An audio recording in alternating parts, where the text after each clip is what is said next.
역대하 36장은 유다의 멸망과 포로 귀환을 간략하게 기술하고 있습니다.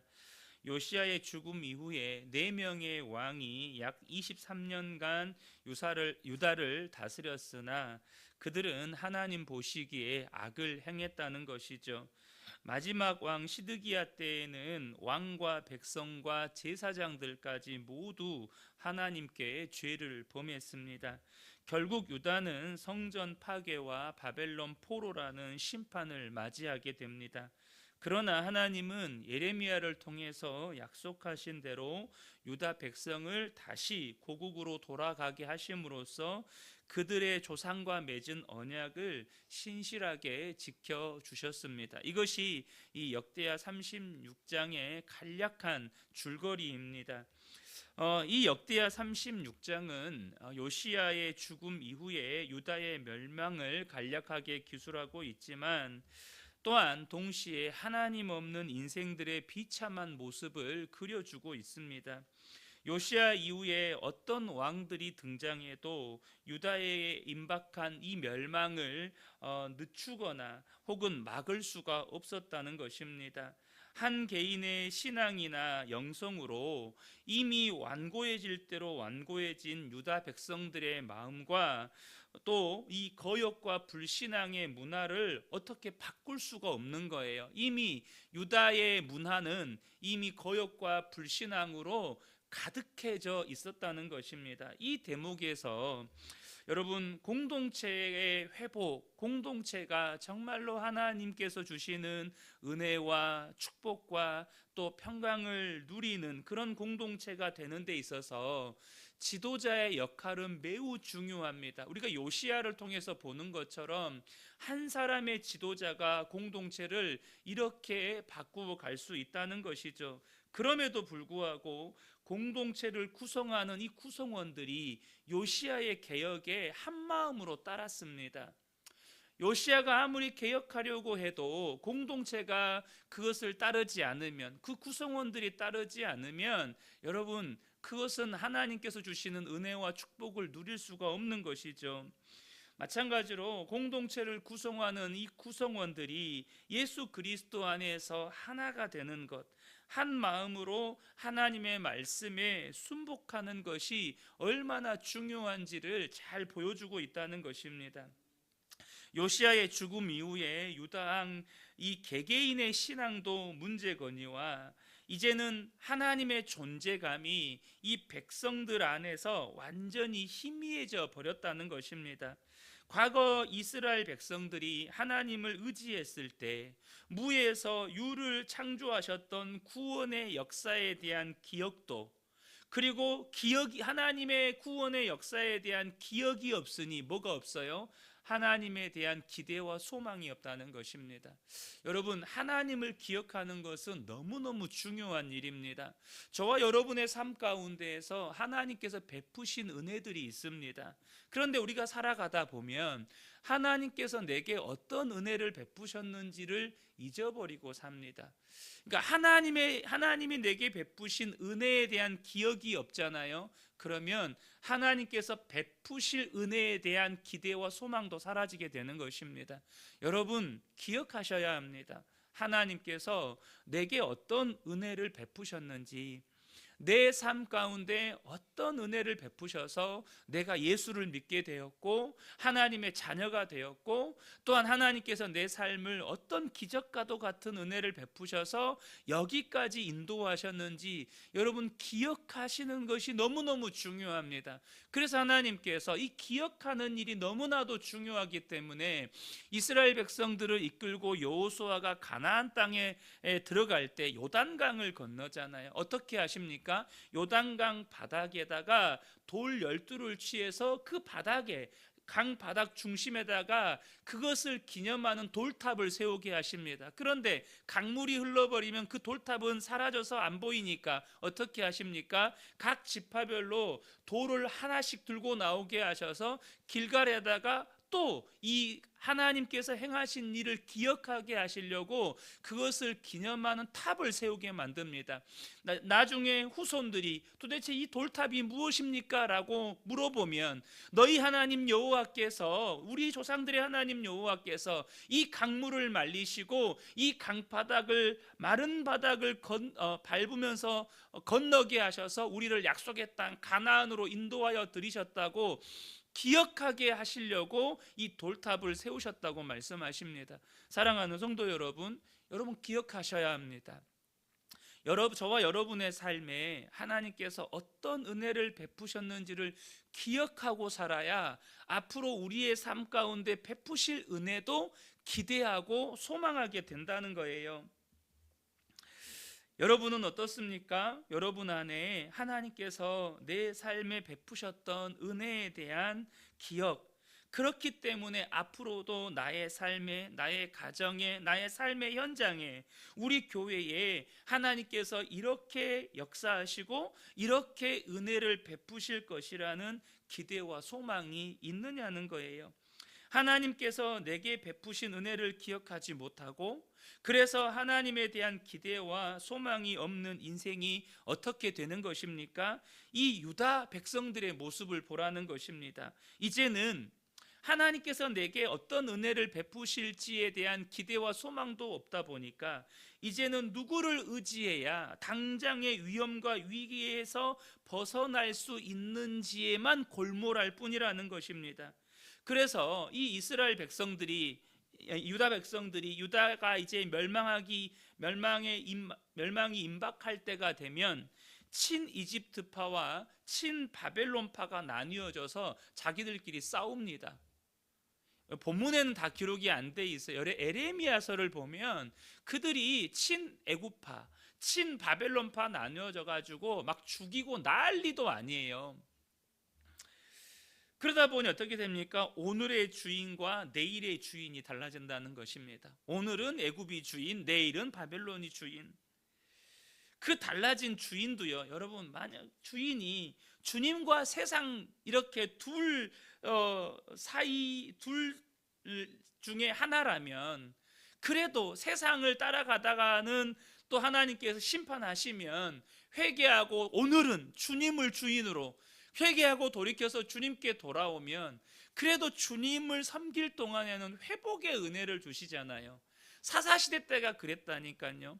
이스라엘 백성들이 세상을 주인으로 섬기고 세상 따라가다가 이 백성한테 치이고 저 민족한테 치이고, 그러면 하나님께 회개하고 돌이켜서 주님 우리가 잘못했습니다, 용서해 주세요 하면 또 하나님께서 사사를 세워서 회복의 은혜, 회복의 시간들을 주세요.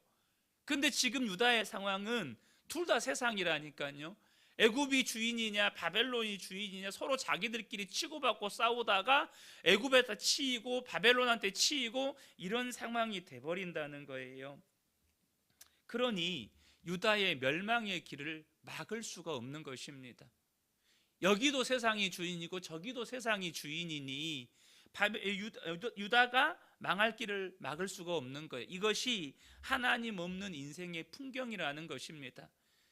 여기로 가면 내가 살 것 같고 저기로 가면 내가 살 것 같아요. 돈을 쫓아가면 살 것 같고 권력을 쫓아가면 살 것 같고 세상 성공을 쫓아가면 살 것 같은데 막상은 여기서 치이고 저기에서 뺨 맞고 계속 그러다가 망하는 인생을 살게 된다는 것입니다.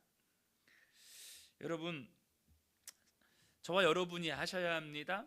여러분, 하나님 없는 인생이 이와 같다는 것입니다. 하나님을 인정하지 않는 땅에 하나님이 거하실 수가 없습니다. 왜냐하면 그곳에는 하나님이 거하실 곳이 없기 때문입니다. 다시 말해 그 땅 어디에도 누구도 하나님을 환영하지를 않는다는 것입니다.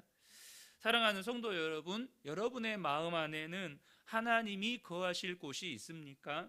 여러분의 가정 안에는 하나님이 거하실 곳이 있습니까?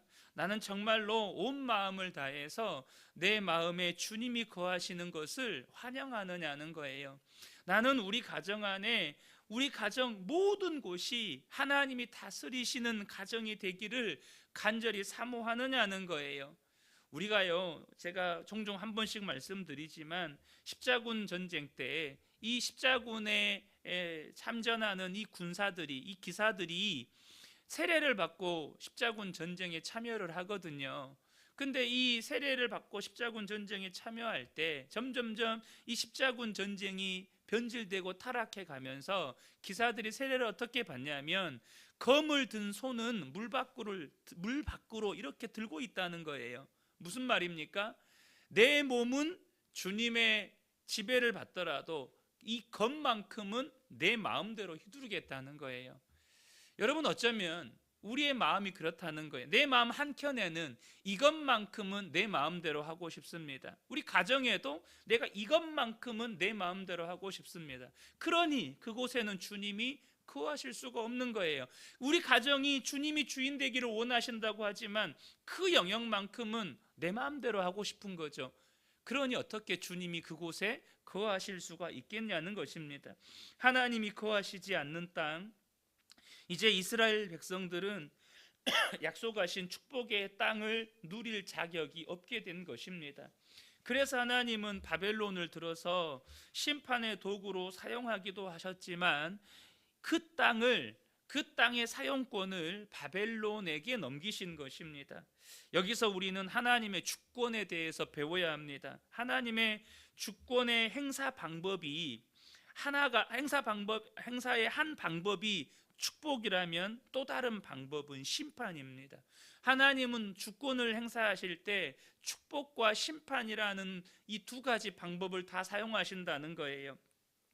신명기 30장 19절 20절을 보면 내가 오늘 하늘과 땅을 불러 너희에게 증거를 삼노라. 내가 생명과 사망과 복과 저주를 내 앞에 두었은즉 너와 내 자손이 살기 위하여 생명을 택하고 내 하나님 여호와를 사랑하고 그의 말씀을 청종하며 또 그를 의지하라. 그는 내 생명이시요 내 장수이시니 여호와께서 내 조상 아브라함과 이삭과 야곱에게 주리라고 맹세하신 땅에 내가 거주하리라. 이렇게 말씀하십니다.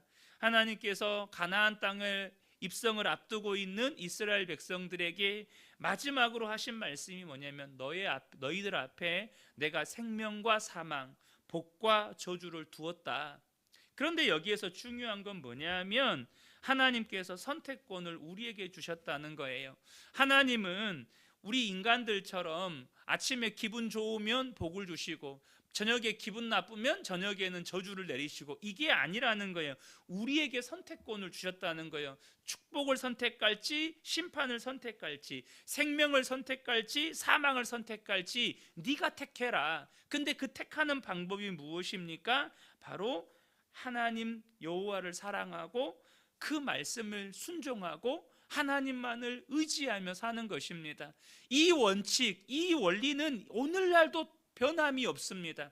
우리 앞에 여러분 생명과 사망이 있습니다. 우리 앞에 복과 저주가 있습니다. 우리가 선택할 수 있어요. 생명을 선택할 수도 있고 사망을 선택할 수도 있고 복을 선택할 수도 있고 저주를 선택할 수도 있어요. 여러분 놀랍지 않습니까? 하나님이 하나님 마음대로 복 주고 저주 주고 마음대로 해도 되잖아요. 하나님이. 근데 네가 선택해라. 네가.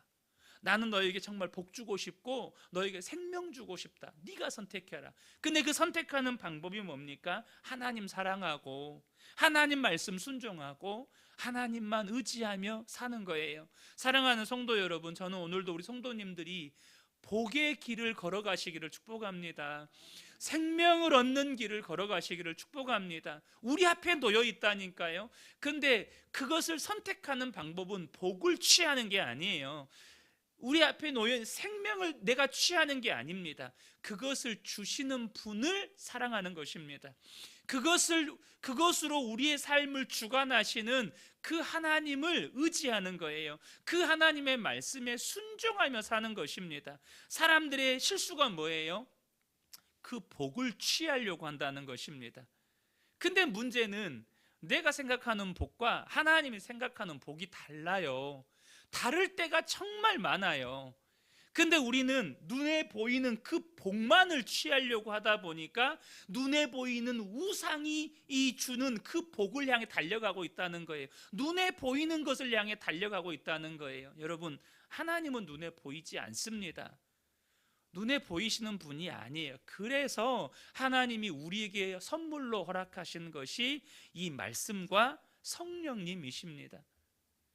사랑하는 성도 여러분, 오늘도 이 말씀 붙잡고 정말 하나님 사랑하고 이 말씀에 순종하며 하나님 의지하며 살아가실 때, 내가 오늘도 하나님이 주시는 복을 누리면서 살았구나, 하나님 주신 생명을 누리면서 살았구나.